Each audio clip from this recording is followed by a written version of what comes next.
বন্ধুরা, সম্পূর্ণ ভিডিও দেখতে চ্যানেলটি সাবস্ক্রাইব করুন। গল্পের শুরুতে দেখা যাবে লাজু সাজুদের বাড়িতে পৌঁছায় সকালবেলা। সাজুর মা ঘরে কোনো সাহায্য দেয় না, তাই লাজু নিজের মতো করে সমস্ত কাজ সম্পন্ন করে।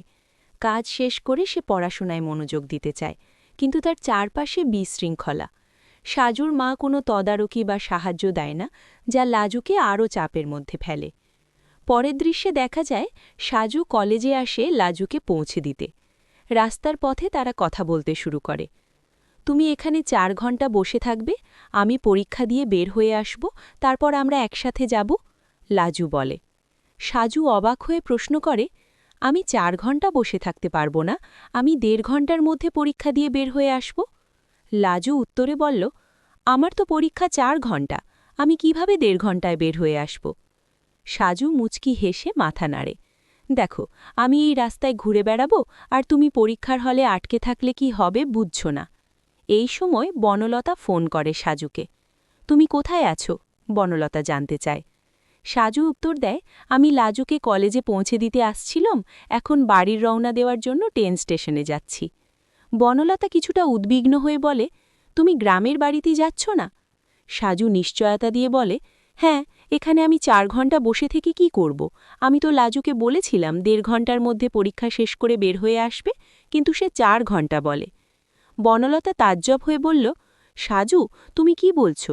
পরীক্ষা তো 4 ঘন্টা, 1.5 ঘন্টায় কিভাবে শেষ হবে? তোমার কি কমন সেন্স নেই? সাজু কিছুটা হতাশ হয়ে মাথা নাড়ে। না, আসবে না, আমি তো লাজুকে বলেই দিয়েছি, তুমি যদি ওই বাড়িতে যাও তাহলে তোমার আমাদের বাড়িতে জায়গা হবে না, ও যাবে না। বনলতা কিছুটা রাগ ও ভয়ের মিশ্রণ নিয়ে বলল, এই ভয় বলে কিছুও ঠিক হবে না, লাজু যাবে না এটা বলো না। এই কথাবার্তা চলতে থাকে। রাস্তার মধ্যে সাজু হেঁটে হেঁটে চিন্তা করে। সে বুঝতে পারে লাজু কতটা জিদি এবং পরিস্থিতি কতটা জটিল, কিন্তু বনলতা শান্ত করে সাজুকে বোঝানোর চেষ্টা করে, তুমি চেষ্টার সাথেই হোক, ধৈর্য রাখো, পরিস্থিতি সামলাতে পারবে। লাজু পরীক্ষা দেওয়ার হলে যায়। সাজু তখন রাস্তায় হেঁটে হেঁটে ভাবতে থাকে, কেন সে এমন জিদ করছে?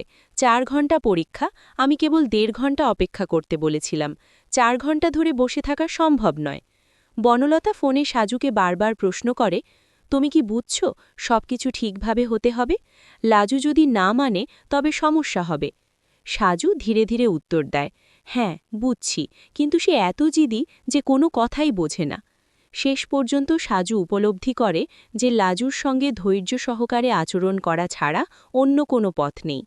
সে বনলতার কথাগুলো মনে করে, নিজেকে শান্ত রাখে এবং লাজুর জন্য অপেক্ষা করে। গল্পের মূল থিম ধৈর্য, বোঝাপড়া এবং সম্পর্কের গুরুত্ব। লাজু সাজুর পারস্পরিক বোঝাপড়া না থাকায় ছোট ভুলতর্ক হলেও পরিস্থিতি উত্তেজিত হয়ে যায়। বনলতা মাঝখানে ধৈর্য ধরে পরিস্থিতি সামলায়, যা সম্পর্কের স্থায়িত্বের জন্য গুরুত্বপূর্ণ। লাজু সাজুদের বাড়িতে পৌঁছায় সকালে। সাজুর মা কোনো সাহায্য দেয় না, তাই লাজু নিজের মতো করে সমস্ত কাজ শেষ করে। কাজ শেষ করে সে পড়াশোনায় মনোযোগ দিতে চায়, কিন্তু বিশৃঙ্খলার মাঝে মনোযোগ রাখা কঠিন। সাজুর মা কোনো হেল্প না দেওয়ায় লাজুর চাপ বাড়ে। পরের দৃশ্যে দেখা যায় সাজু কলেজে আসে লাজুকে পৌঁছে দিতে। রাস্তার পথে তারা কথা বলতে থাকে। তুমি এখানে 4 ঘন্টা বসে থাকবে, আমি পরীক্ষা দিয়ে বের হয়ে আসব, তারপর আমরা একসাথে যাব, লাজু বলে।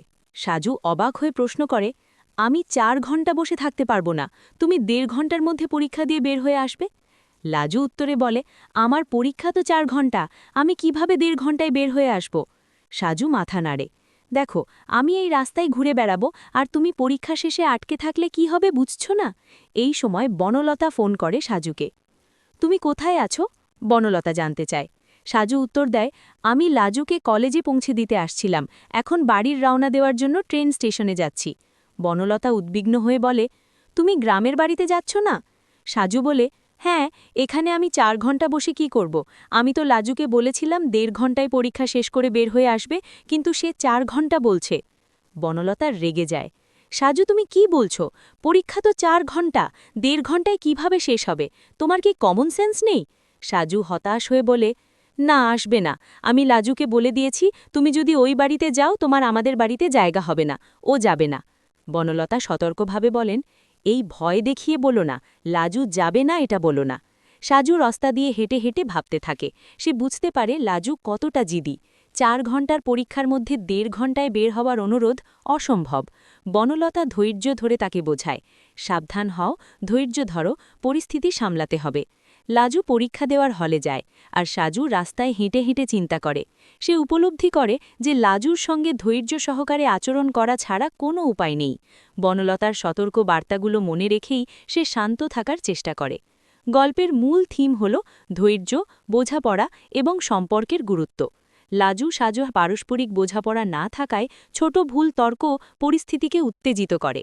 বনলতা মাঝখানে ধৈর্য ধরে পরিস্থিতি সামলায়, যা সম্পর্কের স্থায়িত্বের জন্য গুরুত্বপূর্ণ।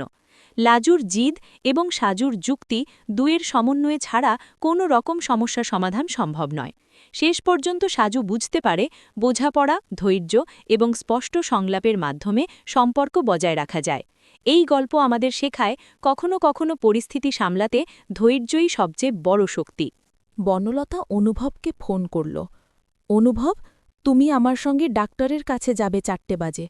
বনলতা বলল কণ্ঠে মৃদু উদ্বেগ। অনুভব ফোন ধরেই মনে মনে বলল, তুমি কি কিসের জন্য বলছো আমি কি বুঝতে পারি না? তুমি কি আমাকে আটকে রাখার চেষ্টা করছো যেন আমি লাজুকে দেখতে না যাই? কিন্তু সে জবাব দেয়নি, কেবল শান্ত কণ্ঠে বলল, বনলতা, আমি আজকে যেতে পারবো না। তুমি ডাক্তারকে বলে দাও কালকের কথা। বেশি এমার্জেন্সি থাকলে তুমি তোমার মাকে নিয়ে চলে যাও। ফোন কেটে অনুভব একা একা বলল, তুমি যতই আমাকে আটকানোর চেষ্টা করো, আমি তো লাজুর কাছে যাবই।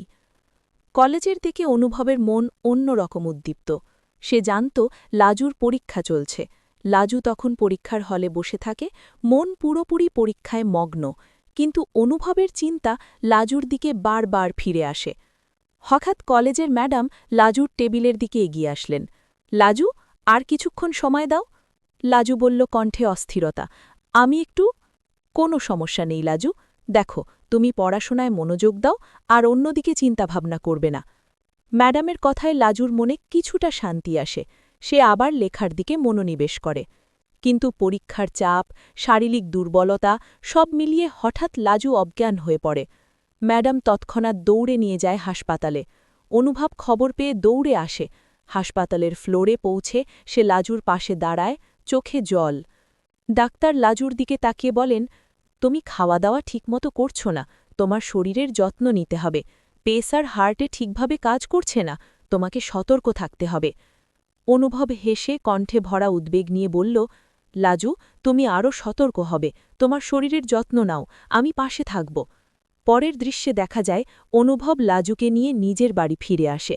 লাজু একটু অস্থিরভাবে বলে, আমি তোমাদের বাড়িতে যাব না, আমি আমার শ্বশুর বাড়িতে যাব। কোনো কথা বলবে না, ডাক্তার নিষেধ করেছে, তুমি আমার সঙ্গে আমাদের বাড়িতে যাবে। অনুভব দৃঢ় কণ্ঠে জবাব দেয়। লাজু প্রথমে অবজ্ঞার চিহ্ন দেখালেও অনুভবের দৃঢ়তা আর সদয় মনোভাবের কারণে সে হেসে যায়। অনুভব লাজুর পাশে বসে তার হাত ধরে বলল, তুমি একা নও, আমি তোমার পাশে আছি। সন্ধ্যার আলো আসতে শুরু করে। অনুভব লাজুর জন্য খাবার নিয়ে আসে, কিন্তু লাজু প্রথমে অস্বীকার করে। আমি খেতে পারব না, লাজু বলল, আমি শুধু বিশ্রামে থাকতে চাই। এবার খেতে হবে, তুমি খাবে না, আমি খাওয়াবো, অনুভব হেসে বলল। লাজু অবশেষে মুখে কিছুটা খেতে নিল। পরের দিন লাজুর শরীর কিছুটা শক্তি ফিরে পায়। অনুভব তার পাশে বসে আবার ফোনে বনলতাকে জানান দিচ্ছে, লাজু ভালো আছে, তুমি চিন্তা করো না। বনলতা খুশি হয়ে ফোন রাখল। কিছুদিন ধরে লাজু স্বাস্থ্য ঠিক রাখতে খাওয়া দাওয়া নিয়মিত করে, আর অনুভব তার পাশে থেকেও তাকে নির্ভার রাখে। একদিন লাজু অনুভবকে দেখে বলে, তুমি না থাকলে আমি কি করতাম? তোমার ধৈর্য আর যত্নের জন্য ধন্যবাদ। আমি সব সময় পাশে থাকব লাজু, তুমি ভয় পেও না, আমি তোমার জন্য সব করব, নিশ্চিত কণ্ঠে অনুভব বলল। শেষ দৃশ্যে দেখা যায় লাজু আর অনুভব দুজনে একসাথে বসে আছে।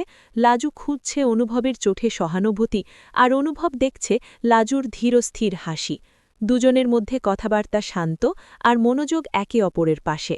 তারা বুঝতে পারছে জীবনের চ্যালেঞ্জ যতই বড় হোক, পাশে কেউ থাকলে সব সহজ হয়ে যায়।